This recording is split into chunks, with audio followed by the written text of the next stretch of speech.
मित्रों, इस कहानी का नाम है दौलत। गांव में अपने बुजुर्ग पिता के अंतिम संस्कार के बाद नहाने के बाद दोनों बेटे घर के बाहर आंगन में अपने रिश्तेदारों और पड़ोसियों के साथ बैठे हुए थे। कुछ लौट चुके थे और कुछ वही अब तक एकत्रित थे। इतने में बड़े बेटे की पत्नी आई और उसने अपने पति के कान में कुछ कहा। बड़े बेटे ने अपने छोटे भाई की तरफ देखकर अंदर आने का इशारा किया और खड़े होकर वहां बैठे लोगों से हाथ जोड़कर कहा, अभी 5 मिनट में आते हैं। फिर दोनों भाई अंदर कमरे में चले गए। अंदर जाते ही बड़े भाई ने फुसफुसाकर छोटे से कहा, बक्सा छुपा दिया था ना? हाँ, हमने छुपा दिया था।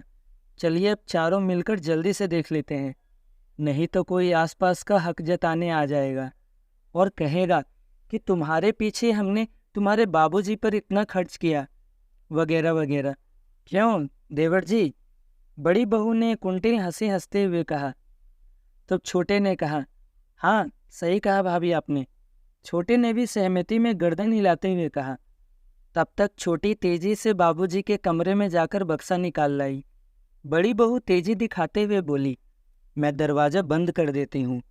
दोनों भाई तुरंत तेजी से नीचे झुके और छोटी बहू द्वारा लाए गए बक्से को खोलने लगे।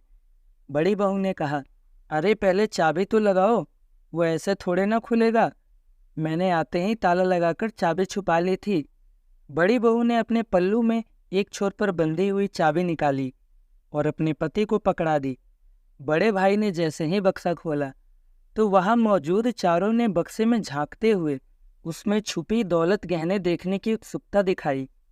बक्से में बड़े और छोटे की पुरानी तस्वीरें, कुछ बर्तन, कुछ उन्हीं दोनों के छोटे छोटे कपड़े सहेज कर रखे हुए थे। चारों को विश्वास नहीं हो रहा था कि कोई ये सब भी भला सहेज कर रखता है। उन्हें उम्मीद थी बाबूजी यहाँ गांव में उनकी स्वर्गीय सासू माँ के गहने, रुपए इत्यादि संभाल कर रखे हुए हैं, लेकिन यहाँ तो चारों के चेहरे निराशा से भरे हुए थे। कि तभी बड़े भाई ने कहा, मुझे तो पूरा विश्वास था कि बाबूजी ने कभी अपनी दवाओं तक के रुपए नहीं लिए, तो उनकी बचत के रुपए और माँ के गहने इसी बक्से में रखे होंगे, लेकिन इसमें तो। तभी छोटे भाई की नज़र बक्से के कोने में कपड़ों के बीच में एक कपड़े की थैली पर गई। उसने तुरंत आगे बढ़कर उस थैली को बाहर निकाला। ये देखकर सबकी नज़रों में अचानक चमक आ गई। सभी ने लालची नज़रों से उस थैली को टटोला। उसमें कुछ रुपए थे और साथ में एक कागज़ जिस पर कुछ लिखा हुआ था। छोटे भाई ने रुपए गिने तो लगभग 20,000 रुपये थे बस, और कुछ नहीं है। बड़ी बहू ने कहा, अरे कागज पढ़ो, जरूर किसी बैंक अकाउंट या लॉकर का होगा। तो बड़े बेटे ने तुरंत छोटे के हाथों से उस कागज को छीनकर पढ़ा, जिस पर लिखा हुआ था, क्या ढूंढ रहे हो? संपत्ति? हाँ, यही है मेरी और तुम्हारी माँ की संपत्ति। तुम्हारी बचपन की वो यादें जिसमें तुम शामिल थे, वो पल, वो खुशबू, वो प्यार, वो अनमोल पल आज भी इन कपड़ों में, इन तस्वीरों में, इन छोटे छोटे बर्तनों में मौजूद है। यही है हमारी अनमोल दौलत। तुम तो हमें यहाँ अकेले छोड़कर चले गए अपने भविष्य के लिए, मगर हम यहाँ तुम्हारी यादों के सहारे ही रहते थे। तुम्हारी माँ तुम्हें देखने को तरस गई थी और शायद मैं भी।